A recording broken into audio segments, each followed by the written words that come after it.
warahmatullahi ta'ala wabarakatuh. Bismillahirrahmanirrahim. Alhamdulillahi rabbil alamin. وبه نستعين على أمور الدنيا والدين وصلى الله وسلم على سيدنا ومولانا محمد وعلى آله وأصحابه التابعين ومن تبعهم بإحسان إلى يوم الدين. أما بعد، نوينا التعلم والتعليم والتذكر والتذكير والنفع والانتفاع والإفادة والاستفادة والحث على التمسك بكتاب الله وسنة رسوله والدعاء إلى الهدى والدلالة على الخير ابتغاء مرضاته وقربه وثوابه. يا فتاح يا عليم، يا فتاح يا عليم، يا فتاح يا عليم، يا فتاح يا عليم، افتح علينا فتحا قريبا. Alhamdulillah, dalam kesempatan ini marilah kita panjatkan puji syukur kita kepada Allah Subhanahu wa taala yang mana telah memanjangkan umur kita, mensehatkan badan kita sehingga kita di malam hari ini bisa berkumpul kembali dalam pembacaan kitab Al-Arba'in An-Nawawiyah, 40 hadis yang dikumpulkan oleh Imam Nawawi. Mudah-mudahan dengan keberkahan hadirnya kita di majlis kita ini, agar kita ini dosa-dosa kita diampuni oleh Allah Subhanahu wa taala, dosa keluarga kita, dosa orang pernah mengajar kita dan orang yang pernah hadir bersama kita, semuanya diampuni oleh Allah Subhanahu wa taala. Amin ya Allah ya rabbal alamin. Masih dalam hadis yang ke-31, yaitu berjudul masalah zuhud kepada dunia. Semalam sudah kita jelaskan, kita ulangi sedikit. وعن أبي العباس سهل بن سعد الساعدي رضي الله عنه قال جاء رجل للنبي صلى الله عليه وسلم فقال يا رسول الله دلني على عمل إذا عملته أحبني الله وأحبني الناس فقال ازهد في الدنيا يحبك الله وازهد فيما بين الناس يحبك الناس. Dari Abil Abbas Sahal bin Sa'ad As-Sa'idi, ini orang yang bernama semalam Hazin, kemudian diganti oleh Rasulullah dengan Sahal. Kenapa namanya Hazin? Karena nama Hazin itu artinya sedih. Lalu ketika Rasulullah melihat, menemui sahabat yang bernama Hazin sedih, kira-kira nyata sudah rancak sedih kalau orangnya. Kenapa? Likulli ismin lahu nasib, yang para ulama. Setiap nama itu pasti ada pengaruh bagi yang dinamai. Ketika Rasulullah melihat sahabat ini namanya Hazin, namanya sedih, namanya galau, namanya gundah, bahasa kitanya diganti oleh Rasulullah dengan Sahal, yaitu mudah, nyaman di kawan. Lalu ujar si Sahal As-Sa'id tadi, pernah datang seorang laki-laki kepada Rasulullah bertanya.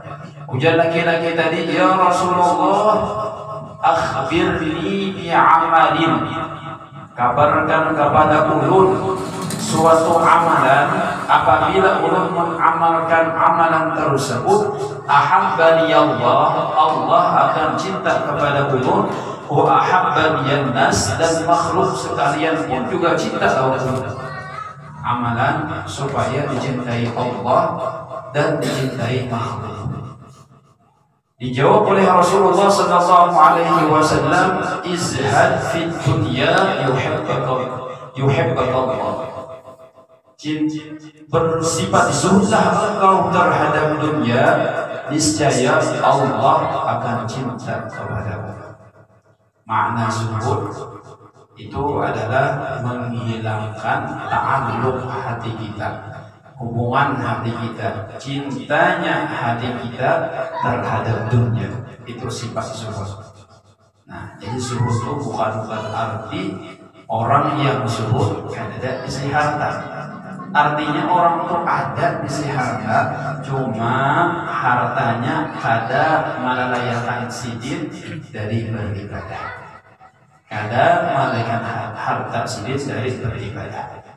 Ada seorang ulama di Tarif, nama beliau Syekh Yahya Fadl, kalau pada salah.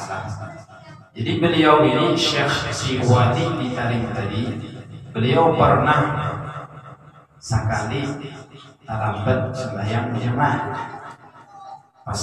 datang orang sudah ambihan sebenarnya rasanya kayak itu, atau sidin datang masbuk berapa rakaat, ternyata gara-gara keterlambatan sidin itu mengurus kawin kurma, lalu ujar sidin imbah sembahyang menyesal, la khaira fi malin yuakhiruhi anis shalah, ya sidin.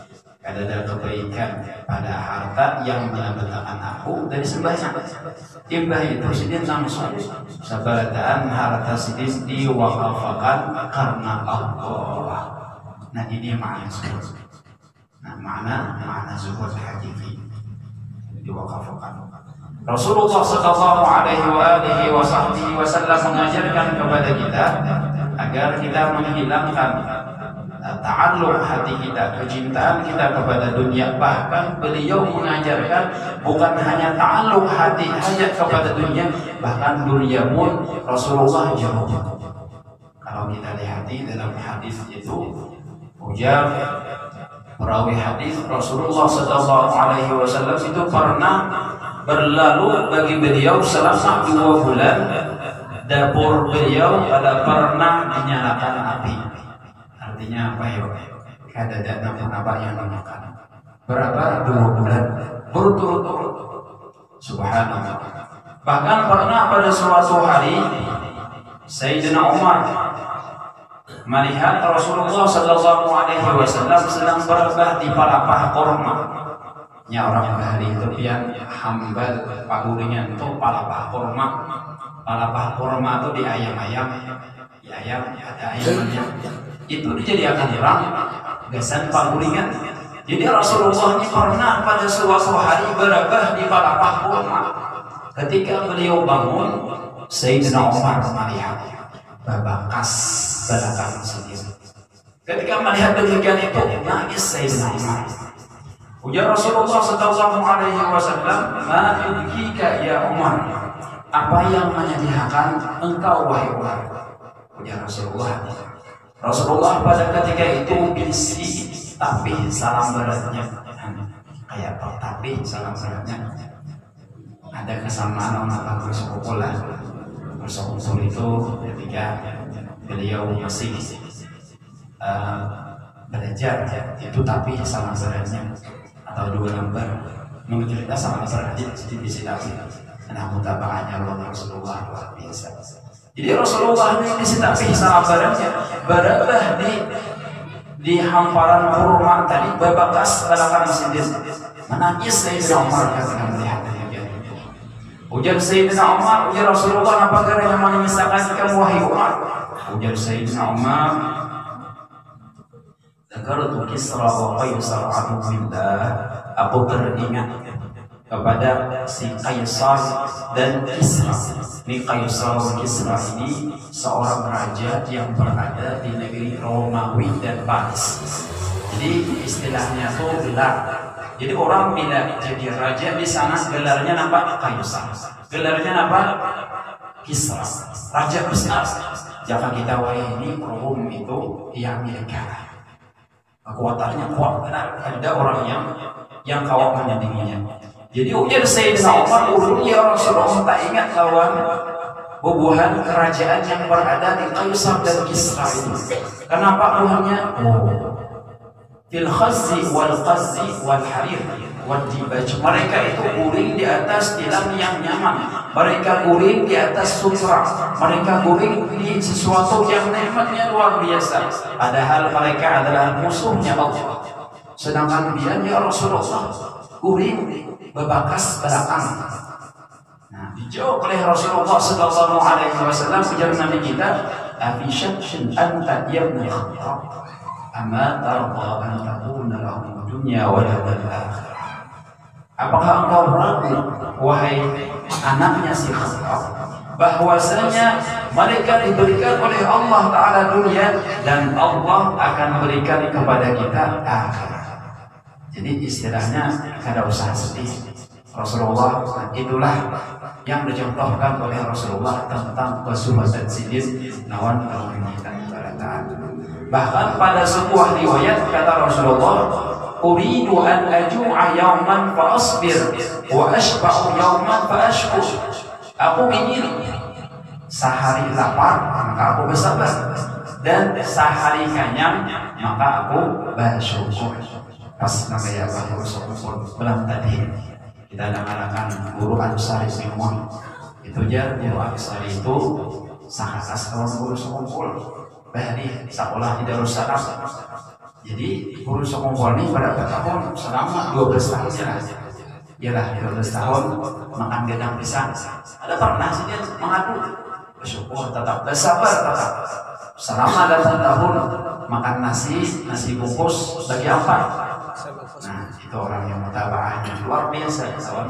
Abu Rasulullah pas keadaan Rasulullah. Ujar Rasulullah, aku hendak lapar sehari, bersabar. Kenyang sehari, bersyukur. Makanya tadi selama 2 bulan Rasulullah bersama keluarganya ada pernah dapurnya dinyalai oleh api. Ada beberes, beresnya banyak, ada begandum, ada yang dimakan. Makanya ditanya oleh seorang sahabat, ya Rasulullah, kenapa yang makan? Kata Rasulullah, al-aswada, air dan kurma. Jadi selama 2 bulan tadi yang dimakan sidin, banyu putih lawan kurma. Luar biasa. Itulah yang dicontohkan oleh baginda Rasulullah SAW. Kemudian kayak caranya kita supaya zuhud. Zuhud itu kata para ulama diambil dari 3 huruf.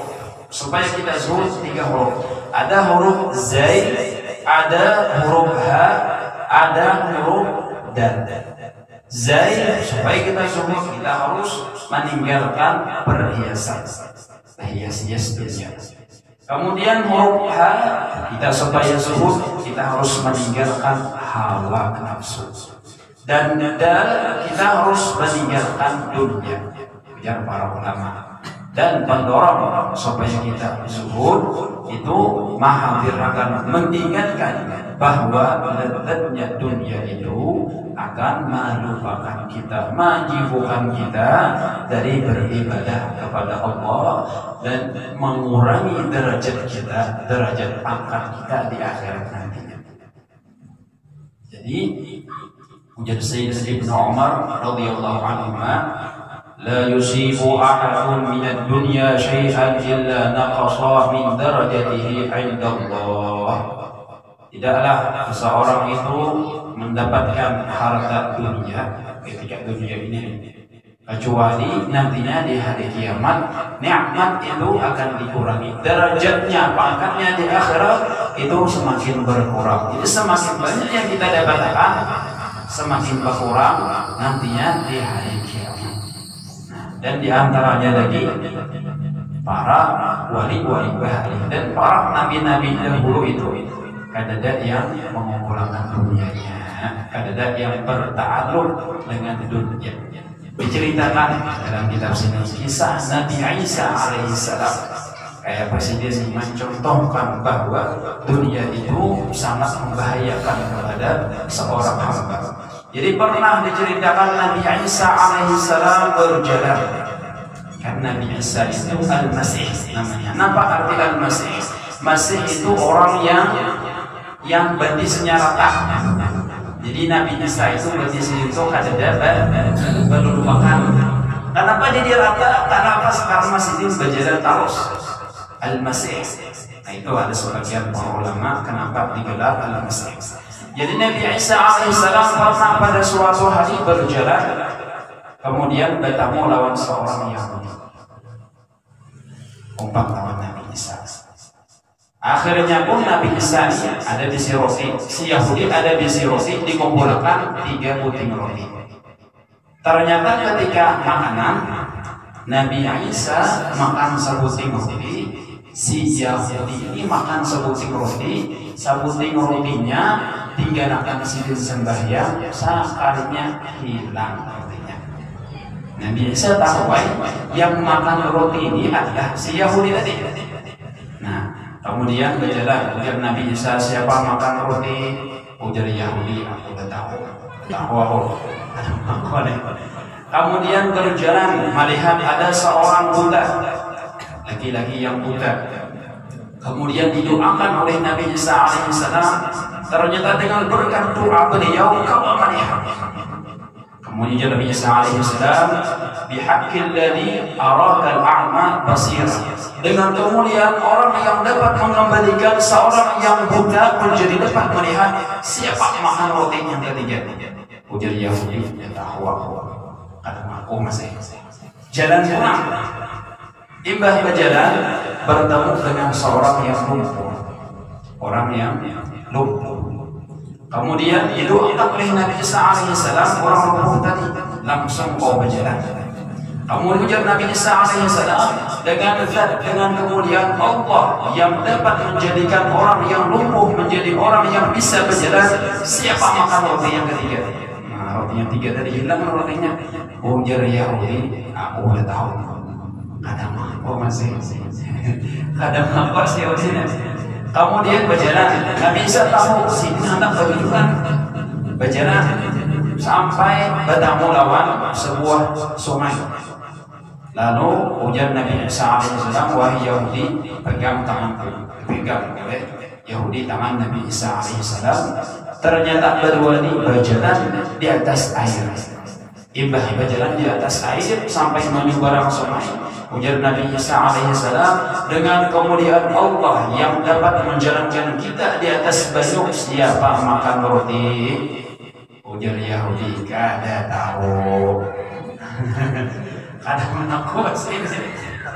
Takaras itu ngalih lagi mengaku deh. Nah, kemudian berjalan pulang. Bertemu lawan seekor rusa. Rusa itu bahasa kitanya apa ya? Hijam, nah, tahu bilandong leh, rusa hijam, orang Nabi itu. Bertemu, kemudian disumberi Nabi Isa alaihissalam, imbah disumberi, tulangnya dikumpulkan, dihidupkan kembali, hidup kembali. Kemudian Nabi Isa alaihissalam dengan kemuliaan Allah dan yang Allah mengembalikan tulang menjadi hidup. Siapa makan roti? Ujar Yahudi, kada tahu. Asli saya kada tahu. Kemudian yang kedua ini orang Yahudi lah, orang yang khianat. Masuk ke sebuah perkampungan. Nyatanya Nabi Isa ini sisanya dalam kitab ini sidin sisi tongkat. Tongkat sidin ini bila dipukuhakan orang mati hidup orang mati. Bila dijatuhkan ke tulang, tulangnya berubah menjadi hidup. Nah, lalu si Yahudi ini khianat lawan Nabi Isa alaihissalam, tongkatnya tadi diambilnya. Imbah diambilnya, lalu datang ke pasar, ke masyarakat, tengah-tengah masyarakat berkutiap, Tabib, ayo siapa nak obat, siapa nak obat. Ujar Yahudi tadi, datang naik orang. Ujar orang, kami ada raja kami sudah pos kirim, ayo yang obati, kalau mau obati kami beri imbalan yang luar biasa. Lalu si Yahudi dibawa ke kerajaan. Di hadapan raja, ini ada orang yang ahli dalam mengobati, insya Allah kafarnya biar sembuh. Kemudian raja tadi dijatuhkan Yahudi lawan tongkat, ketika dijatuh langsung mati. Mati. Lalu bubuhan masyarakat sana sarikan lawan Yahudi tadi. Imbah sarikan hendak dibunuh orang, hendak disalib orang. Ketika kejadian demikian itu mendengar Nabi Isa alaihissalam datang ke sini. Ujar Nabi Isa, oh jangan kawanku, ujar sini. Luar biasa, bayangkan. Ujar Nabi Isa ini kawanku, jangan dibunuh. Mana raja, mana aku mau hidupkan. Kita akan Nabi Isa alaihissalam dengan tongkatnya langsung hidup, kembali hidup. Imbah hidup, si Yahudi selamat dari dibunuh. Tetapi Nabi Isa alaihissalam dengan kemuliaan Allah dan yang menghidupkan raja, yang menyelamatkan ikam dari dibunuh, siapa makan roti? Siapa itu? Ujar Yahudi, ada tahu. Ada mengaku. Nah, setelah ini yang terakhirnya hanya mengaku apa? Ada qaryatan kharibah. Masuk ke sebuah perkampungan. Lalu mendapatkan tiga tumpukan emas, 3 butir tumpukan emas. Ada mengatakan 3 gulung emas, ada mengatakan 3 bata emas. Ujar Nabi Isa alaihissalam Yahudi, nah kita bagi amas nih, 3 gunung amas nih dengan bagian roti. Jadi aku sauting, ikam sauting, dan sautingnya ini orang yang makan roti. Ujar Yahudi, sebenarnya aku yang makan roti itu. Ulun aku yang makan roti itu, wahai Nabi Isa, ketika sambian sembahyang. Ya Nabi Isa alaihissalam. Sampai di sini kisahnya dari guru-guru ulun, si Yahudi langsung dikisahi oleh Nabi Isa alaihissalam. Tapi cerita lain yang di sini dalam nas dalam kitab sini adalah bahwa si Yahudi tetap dibawa oleh Nabi Isa alaihissalam dan yang 3 gunung amas tadi ditinggalkan. Mau rupanya timbah mengaku tapi ditinggalkan. Kemudian setelah demikian itu lalu ada 3 orang. 3 orang berjalan di hadapan gunung amas tadi. Lalu yang bertiga tadi nilaian Yahudi lah, bertiga ini orang lain datang hendak mengambil gunung amas tadi. Lalu ujar yang bertiga tadi musyawarah, ayo kita seikung pulang ke pasar mengarakan nasi. Seikung mengarakan makanan lah, pulang ke pasar seikung mengarakan makanan. Yang mengarakan makanan di aku anak beradaannya. Nih gunung amasnya rencana akan ambil seberadaannya.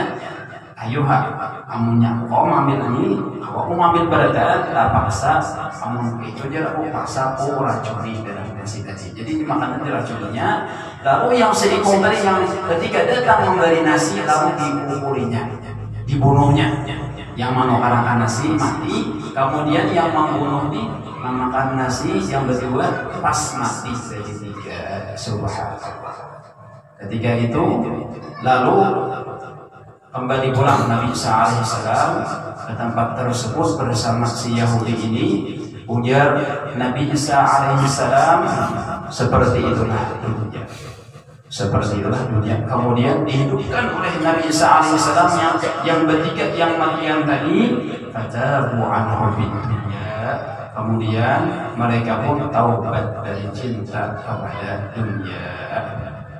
Nah, hampir cinta lawan dunia.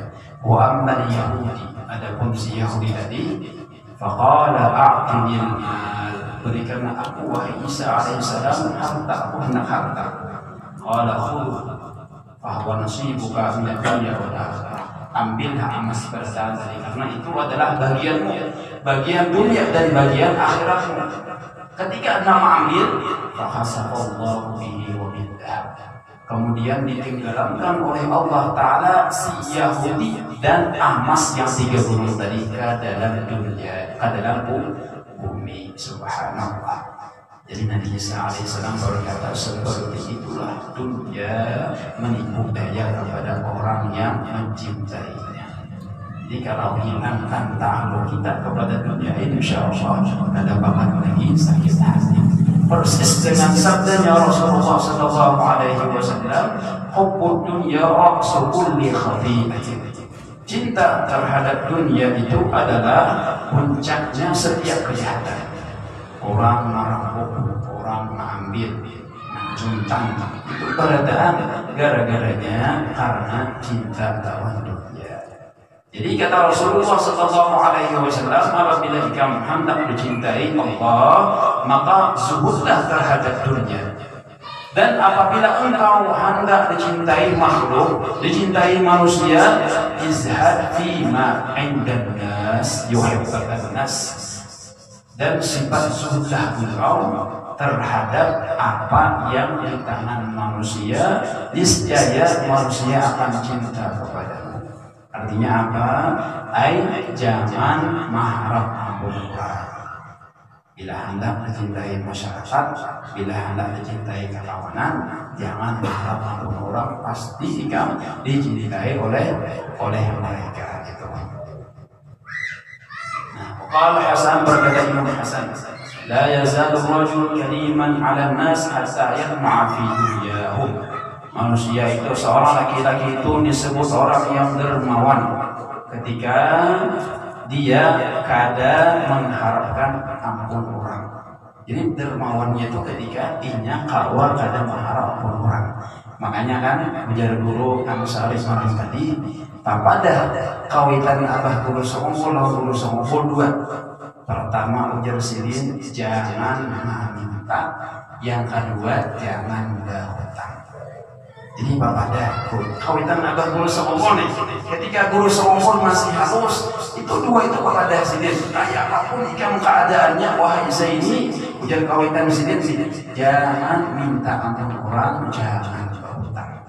Bila kau yang belum ini, insya Allah kita tuh jadi orang suki. Setidaknya yang dua ini ada dalam kita. Kada pernah marah ampun orang, kada pernah minta ampun orang, dan kada pernah hutang ampun orang. Mudah-mudahan kita kalau mengamalkan apa yang kita niatkan dikabulkan oleh Allah Subhanahu Wa Taala. Apa yang kita sampaikan kita dimudahkan, diistiqamahkan dalam menjalankan apa yang diperintahkan oleh Allah Subhanahu Wa Taala.